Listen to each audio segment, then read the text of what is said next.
Setiap krisis itu melahirkan orang kaya baru, itu gimana? Pasti. Karena dalam setiap krisis tentu ada bahaya, tapi juga ada opportunity. Bagi mereka yang cerdas ya. Jadi generasi yang lebih muda di bawah baby boomer dalam waktu kurang lebih dari 10 tahun dari sekarang, mereka akan menerima luar biasa sekali banyak kekayaan-kekayaan atau mewarisi kekayaan daripada baby boomer. Karena baby boomer sudah mungkin sudah tutup usia. Tapi juga perlu diberikan literasi keuangan. Karena misalkan kita memiliki kekayaan tapi kita nggak punya literasi, sayang juga, Pak. Jadi kita inginkan masuk Indonesia emas, tapi kalau literasi kurang terkait dengan investasi, terkait dengan keuangan, itu akan menjadi tantangan besar. Jadi literasi menurut saya sangat-sangat penting.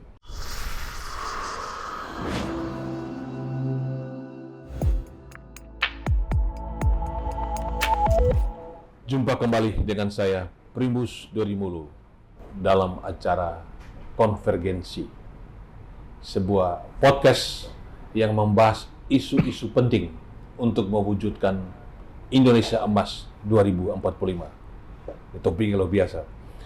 Kemudian hari ini kita akan membahas tentang wealth management, manajemen kekayaan. Jadi penting sekali buat kita semua memahami bagaimana mengelola kekayaan agar nanti kita bisa kaya sebelum tua. Jangan sampai sudah tua baru kaya. Kan begitu kan? Kalau sudah tua baru kaya tidak bisa menikmati. Oleh karena itu, kita akan mendiskusikan tentang wealth management dengan ahlinya, yaitu Pak Michael Saengbati. Apa kabar Pak Michael? Kabar baik sekali. Terima kasih Pak Primus. Nah, Anda, pemantauan kami tercatat sebagai orang yang sangat expert di bidang wealth management. Dan ada buktinya sebagai founder dari Wealth Management Association, CWMA ya, luar biasa.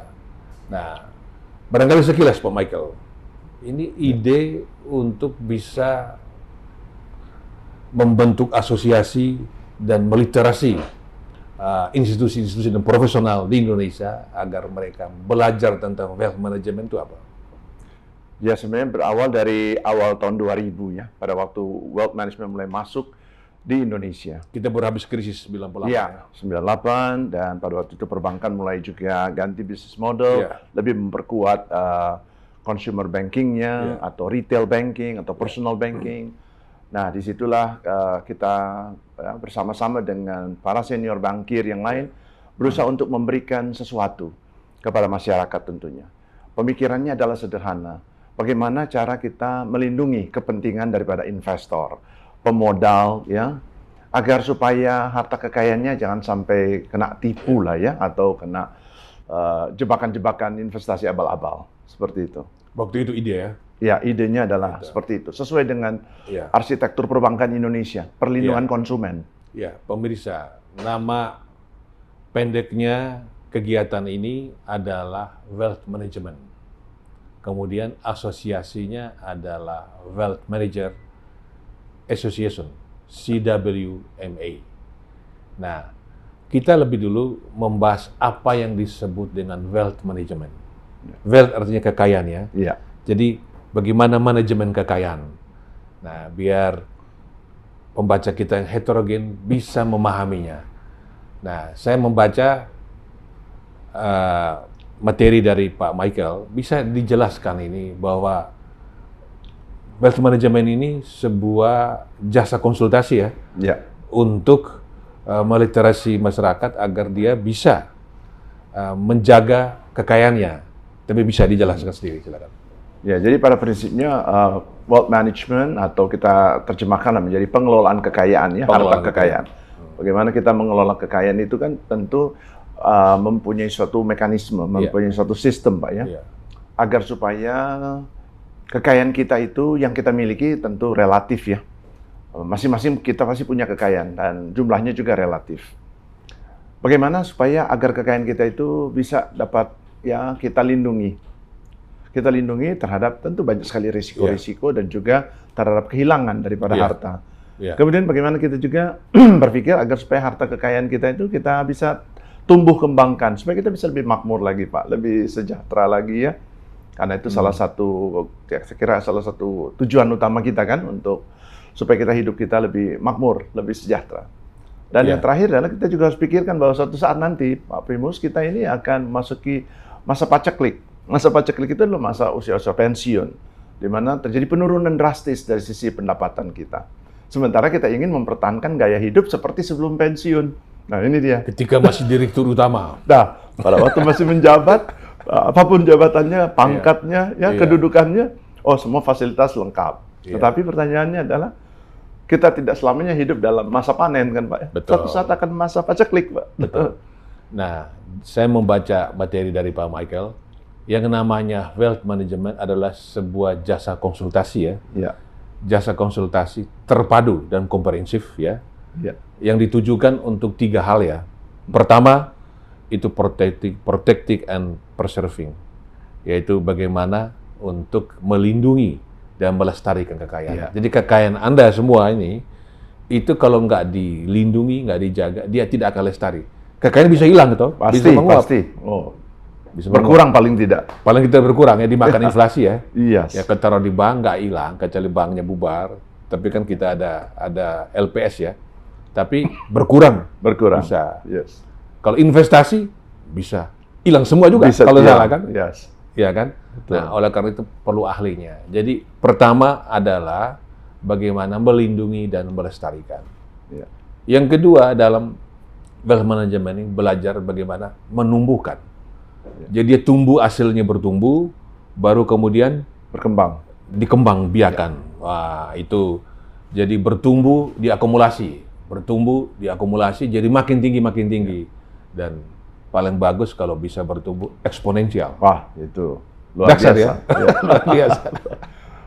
Nah, itu yang kedua. Dan yang ketiga itu menarik sekali, yaitu bagaimana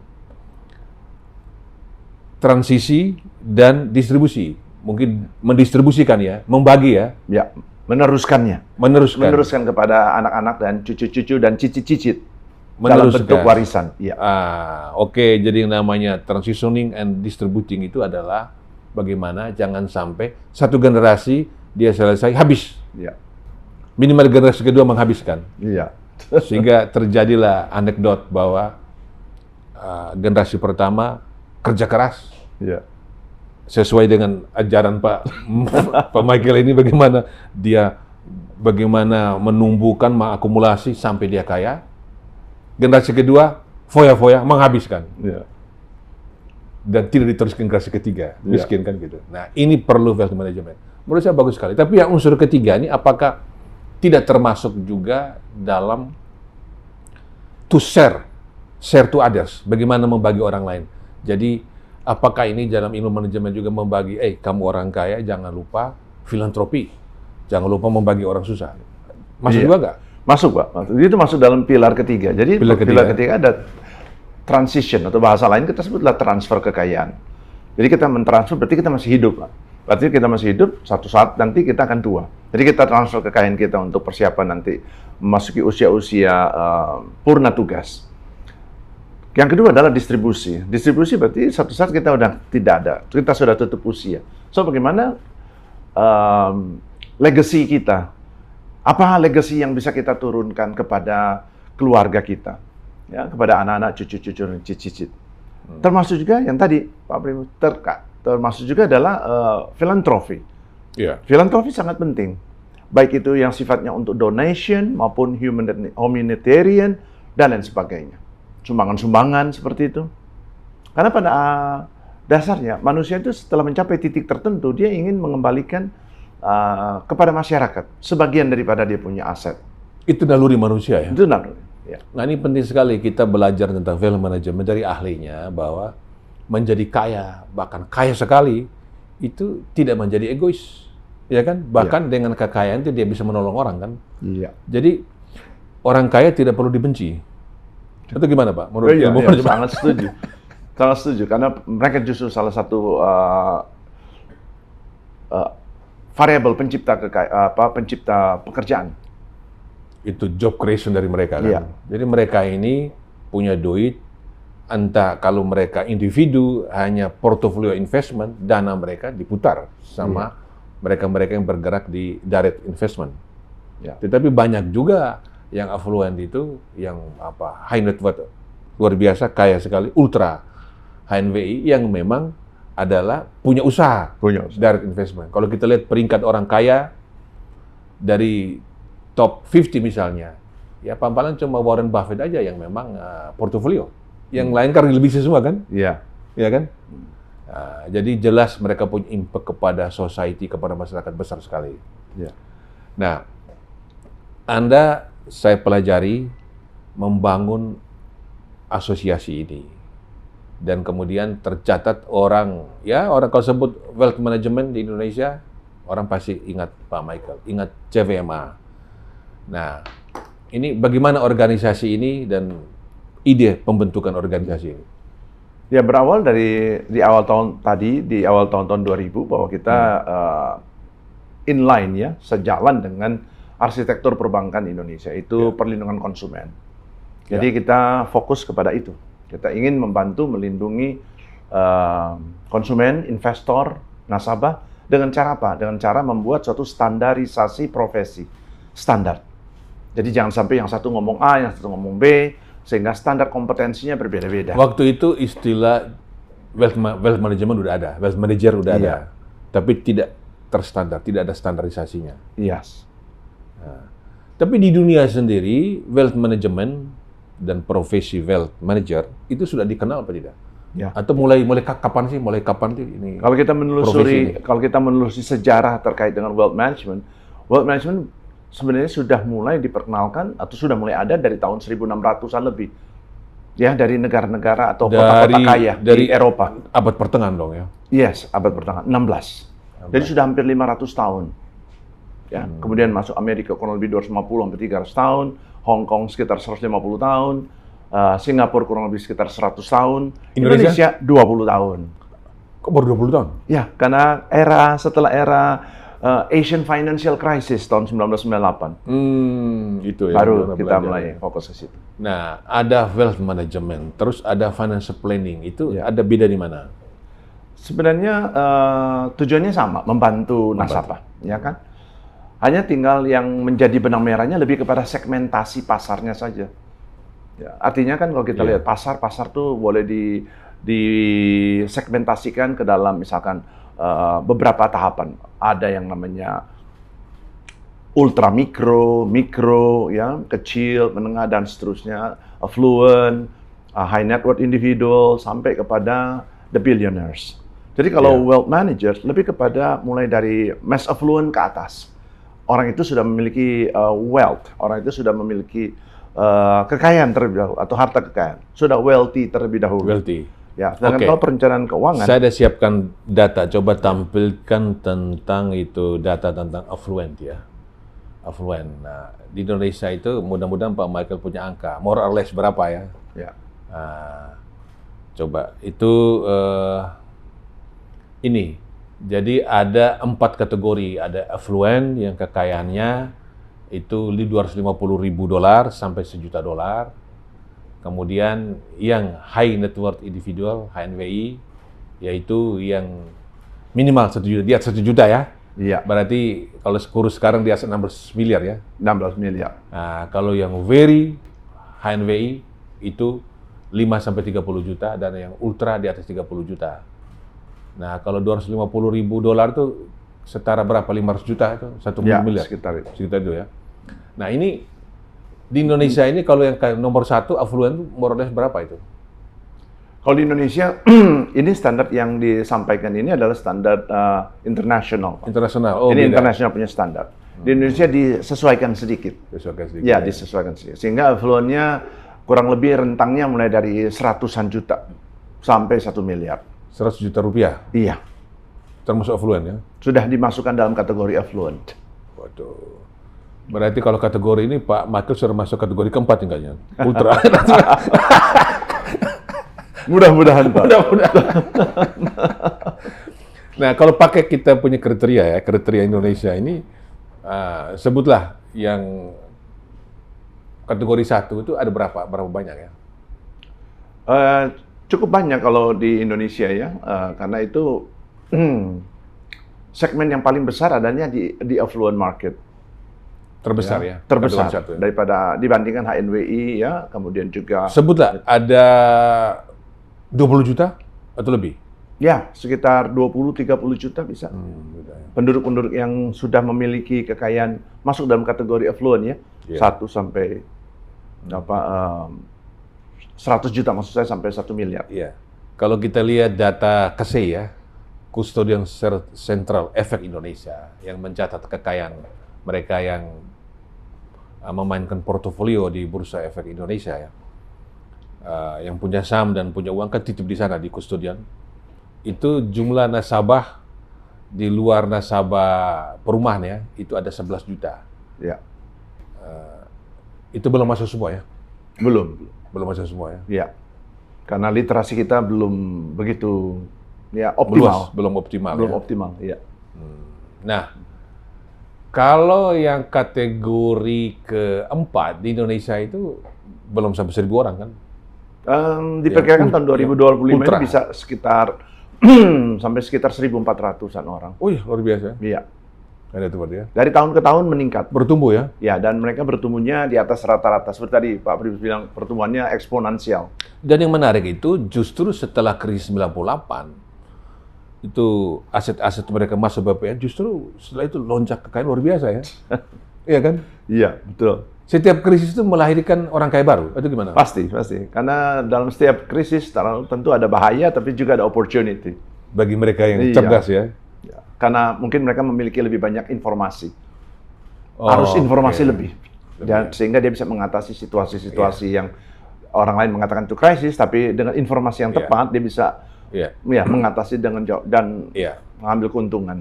Saya melihat data nih Pak Michael. Data terakhir ini, jadi penduduk Indonesia ada yang membagi yang ada alfa, itu yang 0 sampai 10 tahun, itu sekitar 44 juta. Banyak juga penduduk kita kan. Ya. Penduduk kita sekarang sekitar di atas 280 juta. Ya. Nah, kemudian yang 11 sampai 26 tahun, itu disebut Gen Z. Itu jumlahnya ada 66 juta. Kemudian di atasnya 27 sampai 42 itu milenial, Gen Y. Itu sekitar 66 juta juga, hampir sama. Nah, di atasnya itu Gen X 57 juta. Tapi ya lumayan juga. Itu ya mereka yang berusia 43 sampai 68. Ini banyak sekali. Lalu kemudian generasi saya, Pak. Baby boomers, 59 sampai 77. Pak Michael juga masuk kita baby boomers ya. Yes. 28 juta. Tapi kebanyakan yang punya wealth ini ya. Saat ini di Indonesia dimotori oleh yang baby boomers. Ya, baby boomers ya. Jadi yang milenial Gen Z jangan meremehkan baby boomers. Karena yang punya duit banyak itu baby boomers. Belum tentu nanti Anda lebih kaya dari yang baby boomers sekarang. Tapi harapan kita mereka harus berlipat-lipat lebih kaya dari kita ya. Yes. Kemudian yang paling senior lagi yang di atas 77 tahun itu disebut silent generation. Kalau disebut silent artinya mereka udah pikun kali ya. 36 juta. Nah, yang pertanyaan saya kepada Pak Michael adalah yang menjadi target market dari wealth management ini yang mana? Gen Z masuk juga, milenial udah pasti, atau hanya masih berkisar Gen X dan baby boomers? Ya kalau kita lihat segmentasi itu pasti di masing-masing generation ya Pak ya, pasti punya wealth, pasti mereka pasti punya wealth. Memang kalau untuk Indonesian context lebih banyaknya di baby boomers. Ya, kemudian turun kepada X, turun kepada Y atau millennial, kemudian Z dan sampai kepada Alpha. Tapi dalam proyeksi, kira-kira tahun 2030 nanti, 2035 nanti, itu akan lebih banyak yang di gen millennial dan di gen Z. Yeah. Karena kenapa? Karena memang baby boomers sudah selesai ya Pak ya. Yeah. Jadi ada yang kita kenal dengan nama intergenerational wealth transfer. Transfer kekayaan kepada generasi-generasi berikutnya. Jadi generasi yang lebih muda di bawah baby boomer dalam waktu kurang lebih dari 10 tahun dari sekarang mereka akan menerima luar biasa sekali banyak kekayaan-kekayaan atau mewarisi kekayaan daripada karena baby boomer sudah ya mungkin sudah tutup usia. Nah, kita sekarang diskusi salah satu target utama kita adalah bagaimana mewujudkan generasi emas 2045. Ya. Dan pada tahun 2045 itu kita 100 tahun merdeka. Jadi kita secara negara, kita ingin 2045 negara kita sudah masuk advanced country. Kalau hari ini untuk masuk advanced country, threshold-nya adalah GNP di atas $13.000, bukan lagi 12.000, 13.300. Kita belum masuk. China pun belum masuk. China pun hampir 12.000, sedikit lagi. Dan Malaysia jauh di bawah dan katanya udah masuk middle income trap, hampir seperti Argentina. Indonesia masih sekitar 4.800, andaikan kurs kita menguat bisa 5.000 kan? Bisa, ya. Nah, kita sekarang masih seperti itu. Nah, 2045 targetnya bukan lagi 13.000, threshold udah naik barangkali sudah 20.000 atau 25.000 ya kita bisa mencapai itu apa tidak. Nah, ini penting sekali. CWMA asosiasi ini meliterasi bukan hanya Gen X, tapi yang Gen Y, milenial, dan Gen Z. Kan begitu? Iya. Nah, mereka yang saat ini berusia 11 tahun sampai 26 tahun, 21 tahun akan datang, kan 2045 tinggal 21 tahun. Iya. 21 tahun akan datang, mereka berusia sekitar, 31 tahun sampai 63. Nah, kita harap waktu itu mereka punya wealth hebat sekali. Lahirlah yang bukan hanya affluent, tapi sudah banyak high net worth, sudah very high net worth, dan bahkan ultra ya. Ini bagaimana Pak Michael melihat ini? Ya, memungkinkan sekali karena kita punya peluang untuk itu. Ya, peluang itu tentu kita mulai lihat dari pertama, faktor penentunya adalah stabilitas dalam politics. Yeah. Yang kedua adalah macroeconomics yang bertumbuh. Betul. Kalau kita bisa bertumbuh di atas 5, bahkan kita bisa mencapai angka 6, kita punya economic growth, itu akan menciptakan banyak sekali orang-orang kaya baru. Tapi juga perlu diberikan literasi keuangan. Karena misalkan kita memiliki kekayaan tapi kita nggak punya literasi, sayang juga Pak. Jadi kita inginkan masuk Indonesia emas, tapi kalau literasi kurang, terkait dengan investasi, terkait dengan keuangan, itu akan menjadi tantangan besar. Jadi literasi menurut saya sangat-sangat penting supaya masyarakat kita lebih bisa mampu mengelola harta kekayaannya. Jadi pemirsa, literasi keuangan itu sangat penting. Kenapa? Kalau kita tidak tahu mengelola uang kita, tidak tahu menempatkan uang kita secara benar, maka kekayaan kita tidak bertumbuh, tidak terakumulasi, bahkan sebaliknya dia declining, bahkan hilang ya. Nah, ini harus kita hati-hati. Dan sekarang kita berada di dalam fase bonus demografi yang sudah dimulai menurut data dari Bappenas ya, bahwa kita sudah menikmati bonus demografi sejak 2011. Nah, jadi sudah 13 tahun. Dan masih ada waktu 17 tahun lagi. Sekitar 2040, 41 baru selesai. Nah, setelah itu kita sudah masuk fase yang seperti di negara maju mengalami, yaitu aging society. Nah, dalam 17 tahun ke depan, kita harus bisa dorong ekonomi Indonesia masuk advanced country, dan itu pertumbuhan at least 6. Dan memang belajar di negara-negara maju, mereka bertumbuh 7% ya. Nah, di sini peran dari CWMA benar besar sekali ya, karena dengan dana yang dikelola dengan baik ini, perusahaan mendapatkan dana untuk investasi kan? Iya. Ekonomi kita bisa terdorong, pengangguran kita bisa turun ya. Nah, pertanyaan saya adalah, Pak Michael, ini kalau CWMA yang belajar ini kan para bankir ya, mereka mengelola asuransi, mengelola dana pensiun. Sekarang sedangkan udah masuk ke pemerintah daerah juga ya. Ya. Ya, mereka mengelola duit harus benar juga. Dan kemudian tadi Pak Michael mengatakan juga individu-individu ya. Iya. Saya harap CWMA ini begitu membuka kelas bagi seluruh rakyat Indonesia, termasuk yang Gen Z ini, agar mereka belajar. Jadi tidak, atau gimana? Ya. Atau masih kelas para bankir juga? Enggak juga sebenarnya Pak Primus. Memang pada waktu didirikan di awal tahun 2000-an, awal 2000-an memang karena di bawah Bankers Club Indonesia pada waktu itu. Sekarang namanya Ikatan Bankir Indonesia. Ikatan Bankir. Ya, kita bekerja sama dan mendapat arahan-arahan dari Gubernur Bank Indonesia pada waktu itu. Namun sekarang sudah berkembang, Pak. Good news-nya, CWMA bahkan sudah masuk ke para generasi-generasi yang jauh lebih muda melalui kerjasama dengan AFEBI, Asosiasi Fakultas Ekonomi dan Bisnis Indonesia. Ada 55 perguruan tinggi, Pak.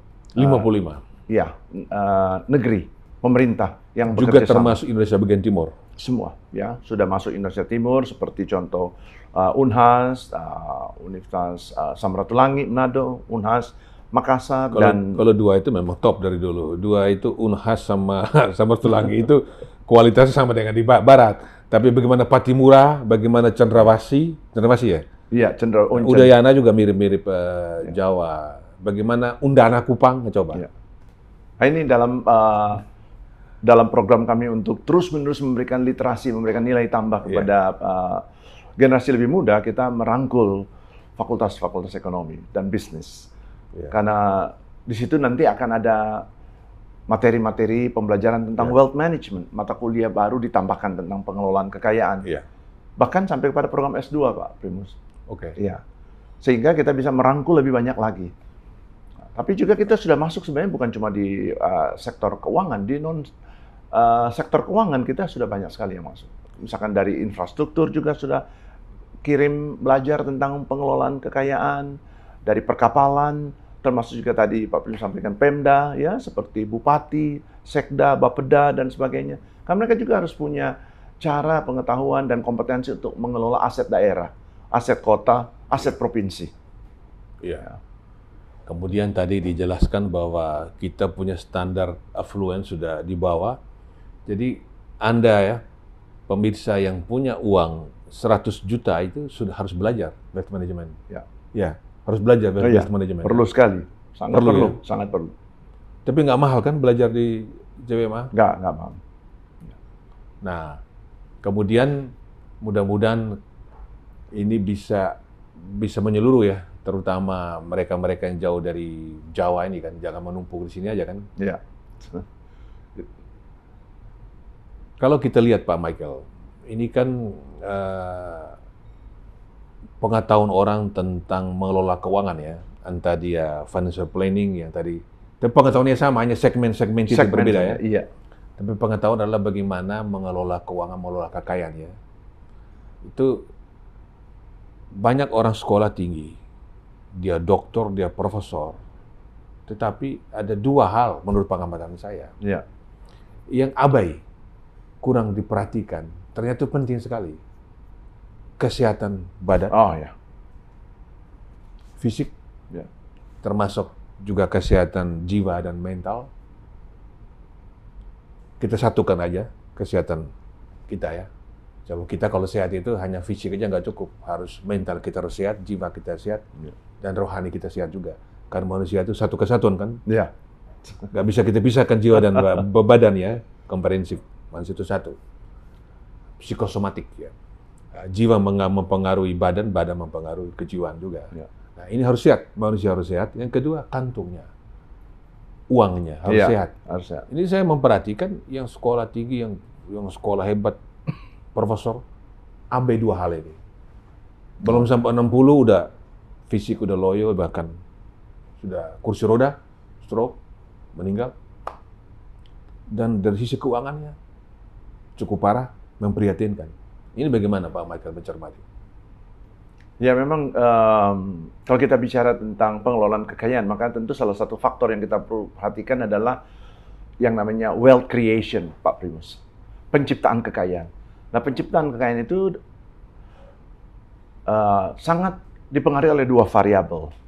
Variabel pertama adalah berapa lama waktunya, jadi time period-nya atau time horizon-nya atau sabar.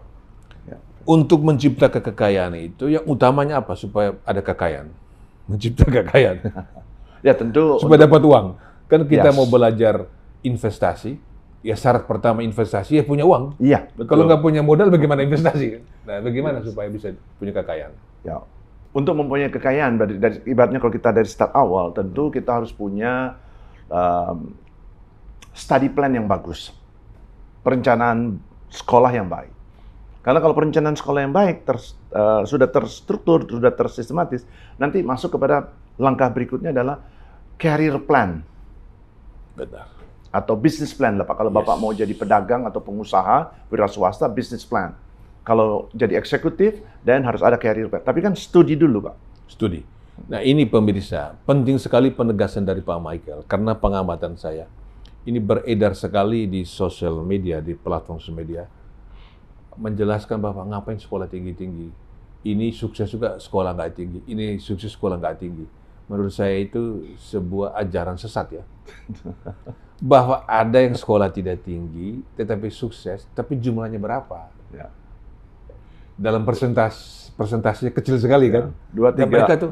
Dan mereka tuh orang luar biasa, ya kan? Tapi Betul. umumnya orang-orang kaya itu sekolah, Betul. belajar. Betul. Benar kan Pak? Ya. Nah, jadi Gen Z itu mulai 11 tahun sampai 26 tahun, berarti usia sekolah ya. Ya. Usia SMP sampai perguruan tinggi. Anda sekolah yang benar. Ya. Benar kan Pak? Betul, betul. Sekolah yang benar, belajar yang benar, menguasai ilmu Anda. Ya kan? Kalau kita lihat dalam 3 pilarnya Profesor Gartner ya, dia adalah psikolog dan seorang pendidik ya. Dia mengatakan pilar yang paling basic adalah disiplin mind. Itu bagaimana kita menguasai ilmu dan keterampilan agar kita bisa bekerja, dapat uang. Itu paling basic. Dan itu sekolah kan? Ya. Dan memang betul Pak Prima. Tantangan kita di sini, khususnya di Indonesia, tantangan kita adalah kompetensi kita masih jauh di bawah rata-rata. Yaitu kita lihat indikator Human Development Index. Ya. Human Development Index dilihat daripada berapa lama juga kita sekolah atau mengikuti pendidikan. Ya, data yang terakhir yang saya dapatkan adalah di 7,8 tahun. Berarti rata-rata orang kita kira-kira mengenyam pendidikan hanya 7,8 tahun. Berarti nggak sampai 8 tahun. Berarti kalau kita hitung matematika sederhana, SD 6 tahun, SMP 3 tahun, 9 tahun. Nah kita belum sampai 8 tahun. Jadi Human Development Index sebagai alat ukur kompetensi suatu SDM di suatu negara kita 7,8. Rendah sekali. Dan itu tercermin pada literasi kita Akhirnya rendah. akhirnya menjadi Literasi kita tantangannya di literasi, Pak. Dan untuk memahami teks, membaca teks kan ada tesnya. Ya. Kita itu termasuk rendah di ASEAN. Ya. Kemampuan memahami teks. Betul, betul. Jadi bayangkan aja bangsa kita didominasi oleh orang yang tidak memahami teks. Nah mereka ini berpendapat, beropini. Jadi ibarat orang buta membimbing orang buta. Nah ini termasuk dalam bidang keuangan. Yes. Nah jadi pendidikan itu penting. Sangat penting. Sangat penting. Nah setelah pendidikan, selain pendidikan formal, ada juga pendidikan non formal. Seperti wealth management. Sertifikasi. Sertifikasi. CWMA ini memberikan sertifikasi pendidikan non formal ya. Sebab dalam penelusuran saya Pak Michael, mereka yang di Fakultas Ekonomi pun belum tentu mereka mengerti tentang wealth management. Oh iya. Mengerti tentang financial planning. Betul. Atau saya salah pengamatan? Oh benar sekali. Sangat-sangat benar. Bahkan lebih advance lagi adalah apa korelasi antara teori yang kita pelajari di kampus dengan aplikasi dalam kehidupan sehari-hari, kaitannya dengan penciptaan kekayaan. Itu banyak yang, oke, kita pintar secara IQ, kita tahu. Kan? Misalkan kita bicara tentang prinsip-prinsip investasi. Ya, salah satu prinsip adalah diversifikasi. Tapi apa kita udah terapkan dalam kehidupan hari-hari melakukan diversifikasi? Enggak, cuma sekedar kita tahu, oh itu diversifikasi. Seperti itu Pak. Or, contoh yang lain juga, risk and return. Kita bicara keuntungan, kita bicara ada risiko. Tapi dalam kehidupan hari ini kita benar-benar kurang memahami bahwa yang namanya suatu keuntungan, pertama karakteristiknya adalah dalam investasi namanya keuntungan, tidak ada yang bisa menjamin. Jadi tidak ada garansi, no garansi. Yeah. Dalam investasi terjadi volatilitas, naik turun, kadang market up, market downs. Yeah. Kadang bullish, kadang bearish. Dan bicara literasi, di Indonesia, negeri kita tercinta ini, sampai hari ini masih juga orang percaya dukung untuk menggandakan duit. Ada Pak Michael. Orang bisa menciptakan kekayaan lewat perdukunan, jambi-jambi. Sekitar 10-15 tahun lalu, di Jawa Timur, ada seorang hebat dukun. Katanya dia bisa menggandakan uang. Orang datang, dia tinggal beri, minta berapa dia beri. Dan ada seorang doktor, politik, ikut menjadi murid dia, percaya. Dan memberikan testimoni, menjadi endorser. Terjadi, Pak. Wow. Itu harus menjadi murid. Aduh. Terjadi, Pak. Kita nggak boleh sebut nama, nggak enak. Karena punya anak cucu koleganya. Tapi seorang dokter politik luar negeri belajar, Amerika lagi belajar. Jadi, dan itu yang terbuka, Pak. Banyak orang yang memang percaya dukun untuk jadi kaya, Pak. Padahal untuk jadi kaya harus bekerja, kan? Yes, harus kerja. Dan belajar. Ya. Salah satunya belajar wealth management. Ya. Supaya bagaimana menumbuhkan, mengakumulasi ya. kekayaannya, memproteksi dia, melestarikan. Dasarnya kan Pak Primus sederhana aja, seperti tadi disampaikan di awal. Wealth management ini udah 500 tahun, Pak, dari Eropa. Dan negara-negara atau kota-kota yang kaya dari abad-abad pertengahan. Dari London, dari Zurich, dari Geneva, dari Liechtenstein, dari Frankfurt, dan kota-kota yang lain. Paris. Iya. Nah, kalau kita sederhananya aja, kenapa mereka bisa kaya raya? Ya. Kenapa mereka bisa sampai 7 turunan, Pak? 8 turunan. Kalau Eropa udah 10 turunan. Saya pernah bertemu di London. Sabar. Jadi orang Eropa mana nih? Rata-rata baru termasuk kita sebutlah misalkan UK, Inggris ya. Patok UK ya. Part of it. Itu orang kaya mereka itu sampai 7 keturunan. Lebih, Pak. Sekarang sudah sampai 10 generasi. Tetap kaya. Masih kaya dan lebih kaya lagi. Lebih kaya lagi. Iya, saya cuma dengar nama besar Rothschild. Katanya pernah meminjamkan uang kepada pemerintah Inggris. Itu berapa tahun kan? Lama tuh. Iya kan? Ya. Kalau tidak salah ya saya ingat ya itu saya kira keluarga Rothschild sudah 6 atau 7 generasi ke-6 atau generasi ke-7.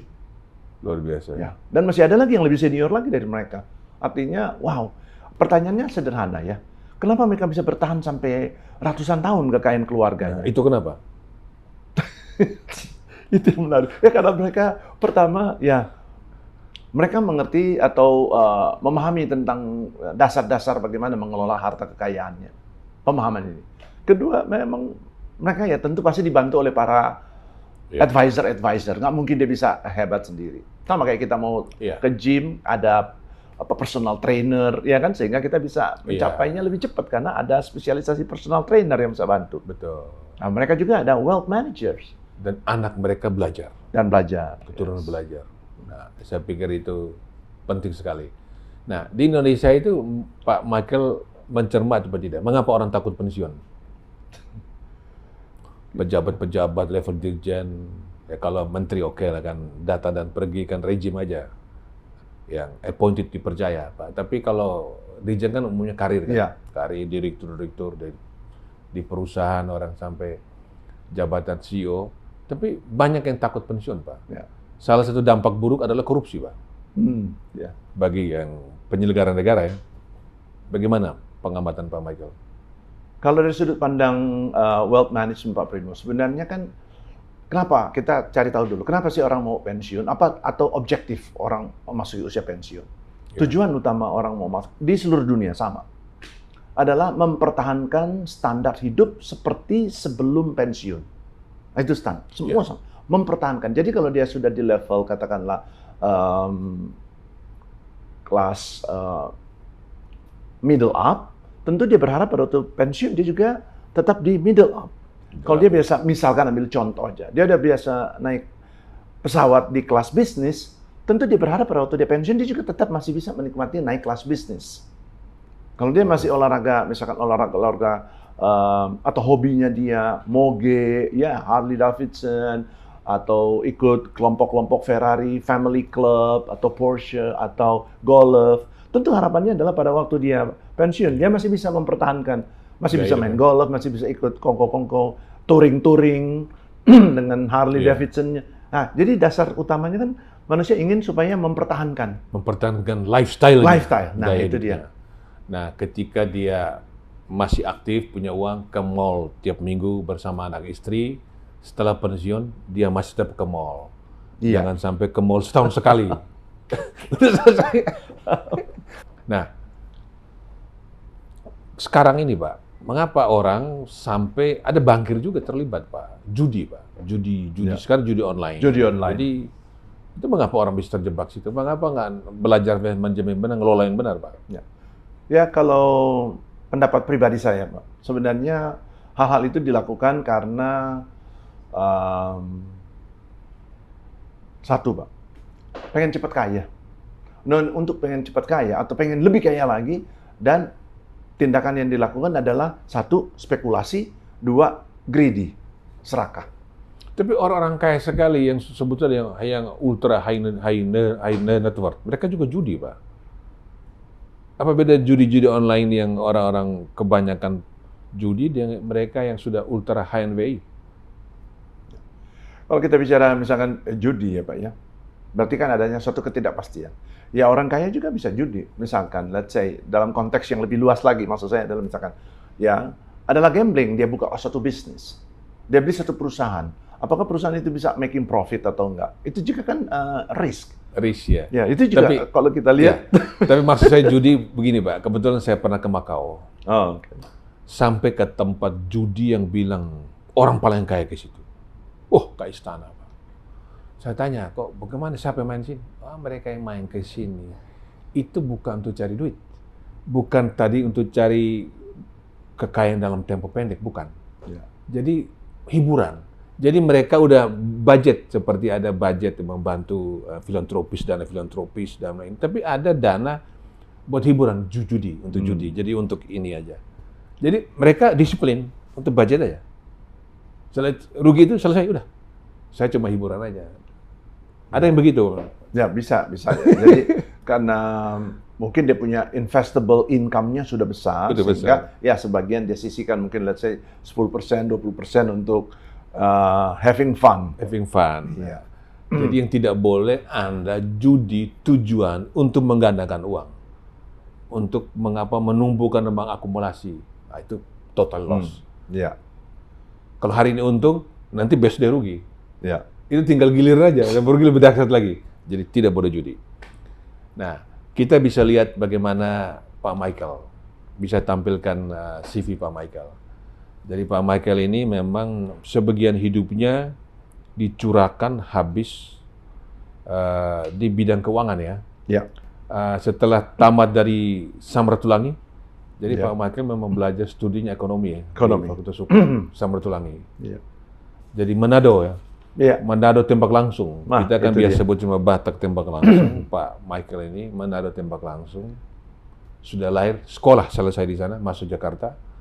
Dan bisa menjadi founder wealth management di Jakarta ya, CWMA, luar biasa. Nah, kalau kita lihat CV Pak Michael ya, ini sekarang ini Dewan Penasihat. Pak Michael kan founder, tapi sekarang Dewan Penasihat. Iya. Terus yang masih aktif di mana sekarang? Di kantor saya masih aktif, MCI Asia Group. Itu aktif. Ya. Kemudian kalau di asuransi seperti siapa dulu? MCI itu bisnisnya apa? Ya, MCI. itu nama perusahaannya Pak ya. MCI Asia. Kegiatannya apa? Kami penunjang ya, usaha penunjang industri jasa keuangan. Jadi usaha penunjang seperti misalkan tax consultant, IT, itu kan usaha penunjang Pak. Usaha utamanya adalah katakanlah perbankannya atau perasuransian, itu adalah industrinya. Baru ada industri penunjang. Nah, saya bergerak di bidang industri penunjang untuk memberikan misalkan pendidikan kepada para profesional, eksekutif. Jadi di sini di MSCI Pak Michael tampil sebagai wealth manager. Yes. Begitu, oke. Sampai sekarang ya? Sampai sekarang. Ya. Nah, kemudian pernah di Jaya Commercial Union Life. Ini asuransi ya? Asuransi, yes. Duta Pertiwi bukan asuransi dong. Duta Pertiwi itu itu property. Properti kan? Iya. Duta Pertiwi. Property dan real estate. Real estate ya. Masih ada Duta Pertiwi? Masih, TBK, perusahaan TBK. Itu anak usaha dari Sinarmas. Oh iya? Ya. Benar, Sinarmas, Duta Pertiwi ya, Sinarmas ya. Kemudian Sewu New York Life, masih ada ya? Atau nama berubah? Masih Sewu juga? Ya, sekarang jadi Sequis. Sequis ya? Iya. Pak Michael sampai di era Sequis atau sebelum Sequis sudah? Saya masih di eranya Sewu New York Life. Nah, kalau pendidikan, khusus yang untuk belajar wealth management di mana? Pertama kalau kita lihat wealth management itu, profesi-profesi yang terkait itu termasuk juga adalah bukan hanya perbankan, Pak, tapi juga asuransi, konsultan pajak, itu mereka adalah pemain-pemain wealth management. Yeah. Jadi kalau kita sekolahnya, secara sertifikasinya, Pak, bersertifikat internasionalnya, adalah pada waktu saya belajar di Greenwich Business Schools, di London. London ya? Iya. Oke, nah ini menarik juga Pak Michael belajar teologi, artinya agama ya? Iya. Hebat juga nih. Ini mirip-mirip teman saya, Pak Panangian Semantukali. Pak Panangian ini adalah orang Indonesia, mungkin 1 dari 3-4 orang yang ahli di bidang properti. Dia belajar. Ya. Jadi setelah S1, setelah dia UNS Solo ya, itu dia belajar belajar tentang pengelolaan properti di Malaysia. Nah, pas krisis, ada BPPN yang mengelola aset-aset semua kumpul, dia banyak membantu BPPN ya. Ya. Tapi dia belajar teologi, dia sampai doktor teologi. Ya. Jadi Pak Michael doktor teologi ya. Kemudian apa yang berikut adalah,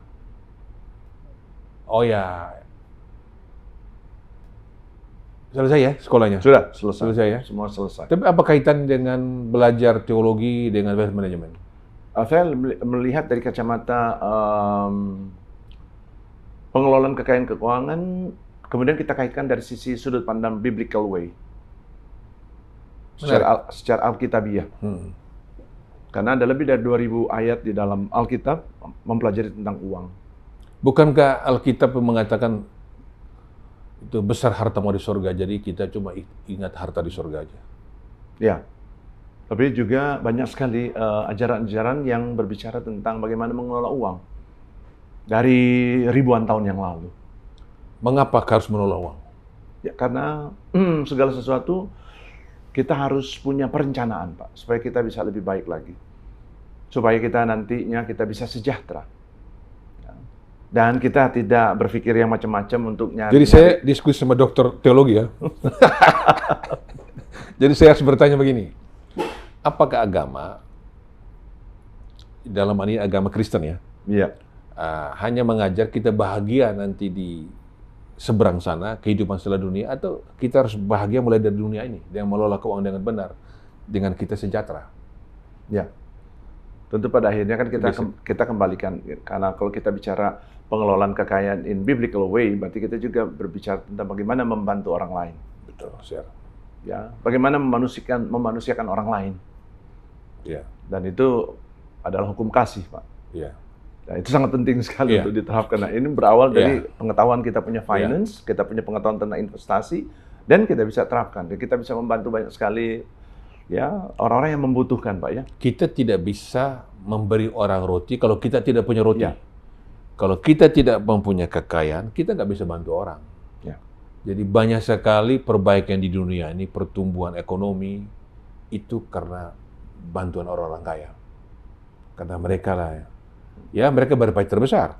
Indonesia, APBN kita di Bapak Ibu Sri Mulyani ini, kalau PPH badan turun, terganggu. PPH perorangan paling banyak yang bayar PPH per orang itu orang-orang punya wealth, Pak. Iya. Kebanyakan mereka yang bekerja di korporasi. Ini, Pak. Jadi, setuju sekali, Pak. Kita harus menjadi orang kaya, Pak. paling tidak punya wealth, supaya bisa membantu sesama yang berkekurangan. Betul. Minimal kita tidak menjadi beban buat orang lain. Ya, betul. Kemudian konsep kebahagiaan ini kita, karena Pak Michael dokter teologi, maka saya tanya konsep kebahagiaan itu menurut agama Kristen, bahagia kan tidak hanya di seberang sana, di akhirat, tapi kita diciptakan Tuhan agar kita juga berbahagia di bumi kan? Ya. Benar nggak itu? Betul. Iya. Kita menjadikan doa, dalam doa Bapa kami dibilang, jadilah kehendakmu di atas bumi, seperti dalam surga, kan gitu kan. Artinya kan, kalau di surga itu bahagia, di dunia pun kita bahagia. Ya. Amin, Pak. Amin. Amin, Pak.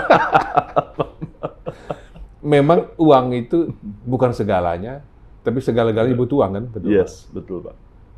Benar kan, Pak? Sangat betul, Pak. Sangat perlu. Nah, ini saya lihat Pak Michael ini bintang apa tadi? Lahir bulan Oktober, Libra ya? Ya. Libra itu berkait dengan udara ya. Berarti kan seorang thinker, pemikir ya. Nah, ini luar biasa, Pak.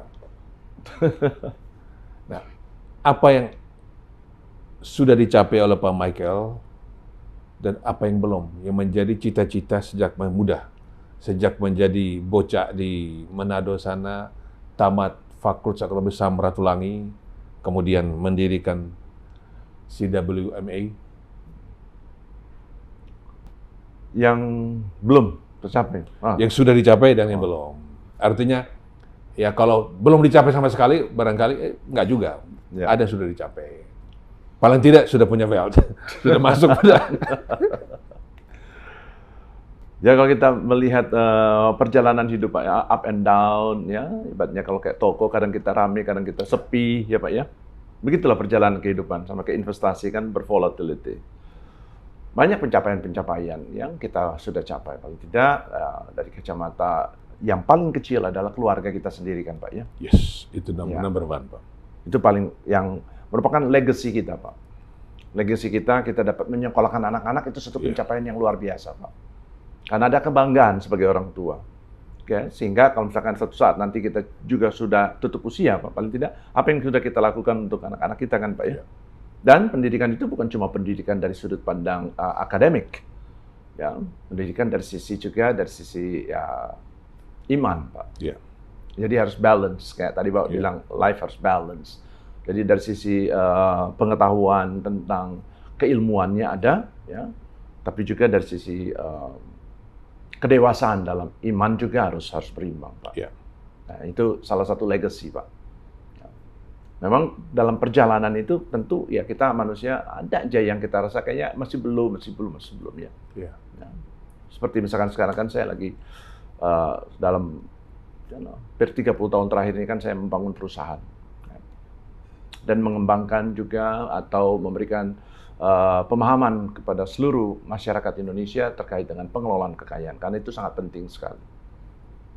Namun ya perlu waktu Pak, walaupun sudah berjalan tapi masih belum, ibaratnya seperti tadi Pak Primus bilang, belum sampai kepada ujung-ujungnya. Kayak misalkan Indonesia bagian timur belum sampai paling ujung.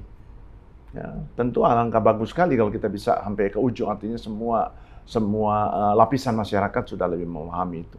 Karena ini akan mempengaruhi kepada yang namanya kesejahteraan secara keseluruhan. Yeah. Ya. Turut serta mencerdaskan kehidupan bangsa, sebagaimana Undang-Undang Dasar 45. Nah, itu salah satu yang masih dalam proses, masih dalam perjuangan. Kemudian harapan khusus tentang CWMA? CWMA akan menjadi, ekspektasinya adalah akan menjadi mitra atau rekan ya yang dapat diakui ya, oleh pemerintah dan oleh organisasi-organisasi yang lain ya, baik organisasi itu dalam bentuk pendidikan atau perguruan tinggi dalam dan luar negeri. Itu ekspektasinya Pak. Berapa kita bisa dikenal. Ada angka nggak berapa alumninya? Oh, kalau kita lihat dari awal ya 2005 Pak Primus itu sudah mencapai sekitar 11.000 Pak. Jadi sudah cukup banyak. 11.000 wealth manager yang sudah belajar di CWMA, termasuk saya. Iya, betul. Itu yang sudah bersertifikat, Pak ya. Sertifikat. Karena banyak juga yang ikut tapi belum masuk kepada program sertifikasi sebagai pengetahuan, sebagai suatu tambahan pembekalan aja. Tapi kalau yang memang sudah bersertifikat yang tadi sekitar 11.000. Kemudian filosofi dari Pak Michael sendiri dalam menjalani hidup untuk bisa sukses dalam keluarga, sukses dalam bisnis, dalam organisasi, dan dalam social life. Kalau pendapat saya secara pribadi mungkin berbeda masing-masing ya individu pasti berbeda, Pak ya.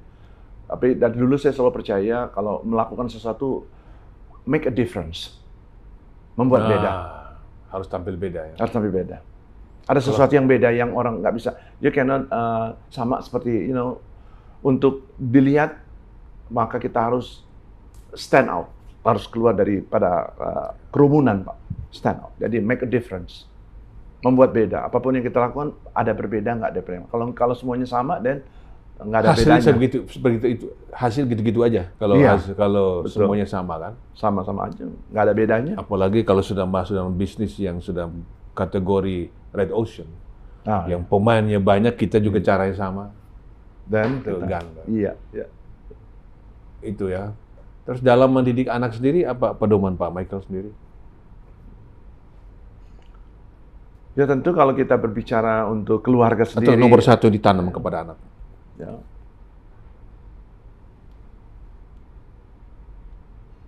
Ya tentu harapan saya adalah mereka be better, lebih baik dari saya. Ya. Dan saya percaya kepada pengetahuan, Pak. Saya percaya sekali kepada ilmu pengetahuan. Makanya kenapa anak-anak saya kirim semua sekolah ke Amerika, dari SMA sampai S2, Master. Yang terakhir masih ada di New York kerja. Ya. Kerja ya? Dia kerja, udah dipromosi. Ada 2 putri, 1 putra ya? Iya. Jadi itu adalah bagian daripada legacy kita kan, Pak ya. Legacy terkait juga persiapan untuk Indonesia Emas. Indonesia Emas 2045. Sekarang menjelang pertanyaan akhir, Pak. Indonesia 2045, 21 tahun lagi. Putra-putri Pak Michael masuk dalam rentang 11 sampai 26 tahun ya, lebih.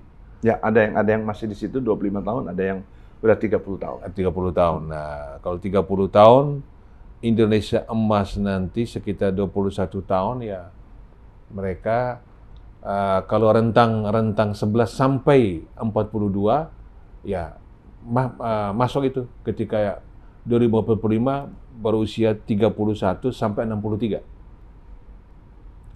tahun. Itu untuk mereka yang di ujung zilenial, yaitu di ujung milenial yang umur sekitar 42 tahun. Ya. Nah, itu berarti masuk generasi emas yang diharapkan ya. Masih, betul. Nah, sebagai founder CWMA, Asosiasi Wealth Managers ini, yang certified ya. Dan melihat bahwa jumlah penduduk kita yang Gen Z 66 juta, yang milenial 66 juta, ini yang utama Pak, rentang mereka usia 11 sampai 42 tahun. Yang kita harap generasi emas tadi, 17 tahun akan datang. Apa tips-tips nasihat utama dari Pak Michael buat mereka terkait dengan wealth management? Ya. Saya kira tips dari saya, milikilah kompetensi, Pak. Kompetensi, kita harus melek terkait dengan keuangan dan investasi.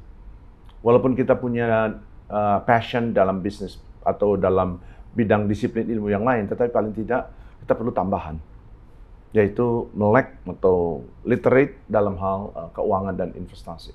Karena pada akhirnya adanya berujungnya di situ. Setiap hari kita bergerak terkait dengan pengelolaan uang. Setiap hari. Apapun kita punya profesi, apapun kita punya sekolah, apapun kita punya disiplin ilmu, pasti akan larinya ke situ. Ya, jadi itu yang saya aminkan karena saya merasa walaupun penting. Kita penerima warisan itu harus dikelola dengan benar ya. Dikelola. Dan ini ada ilmu tersendiri di dalam wealth management, belajar tentang mengelola warisan ya. Iya, betul.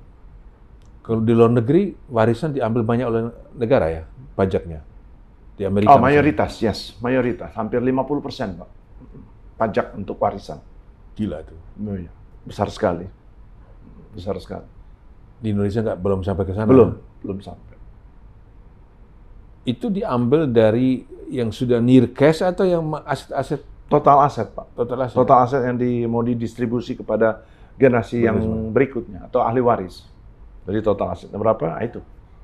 Jadi besar sekali. Sehingga harus ada cara untuk supaya jangan sampai kita drop. Karena ya memang itu adalah kewajiban ya, membayar pajak adalah kewajiban. Dan kita menuju negara maju, negara modern, soon or later kita akan ke sana. Pasti.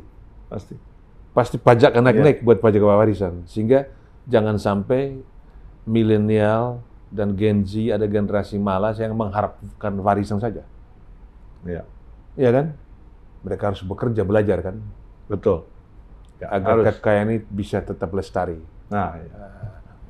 Pemirsa, kita sudah berbincang lebih dari sejam dengan Pak Michael Sayengbati, seorang wealth manager dan founder dari CWMA yang sudah memberikan pendidikan dan sertifikat sekitar 11.000 orang ya. Ya. Dan masih ada ribuan orang yang sekarang lagi belajar ya. Ya. Dan tidak terbatas pada mereka yang di sektor keuangan, yaitu banking, asuransi, dana pensiun, multifinance, tetapi masyarakat umumnya. Mereka yang bekerja di sebagai penyelenggara negara, yang di legislatif, eksekutif, yudikatif, mereka di korporasi non-keuangan perlu belajar wealth manager. Bahkan mereka yang masih sekolah dan baru mulai bekerja, silakan belajar. Di CWMA ya. Dan tips dari Pak Michael, khusus buat zilenial, Gen Z dan milenial adalah Anda tingkatkan kompetensi Anda dengan belajar. Ya. Kita sudah di era artificial intelligence, AI, tetapi kita diberi Yang Maha Kuasa kemampuan, harus gunakan critical thinking. Harus gunakan kemampuan berpikir kritis. Dan berpikir kritis itu hanya bisa kita miliki kalau kita sekolah. Kita belajar. Pisau terus diasah agar dia tajam. Jadi kalau kita tidak belajar, kita tidak memiliki critical thinking untuk bisa terus beradaptasi dengan kemajuan. Kamu gitu Pak Michael? Betul sekali. Sampai jumpa dalam konvergensi berikutnya. Terima kasih Pak Michael. Terima kasih banyak Pak Pri.